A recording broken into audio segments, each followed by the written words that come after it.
CEO को तलब त कति धेरै हुन्छ अरे, मलाई त त्यो अङ्कमा गन्न पनि खासै आउँदैन।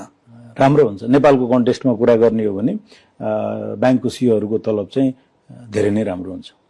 वर्षमा कति जति हुन्छ? वर्षमा होला 3 करोडको आसपास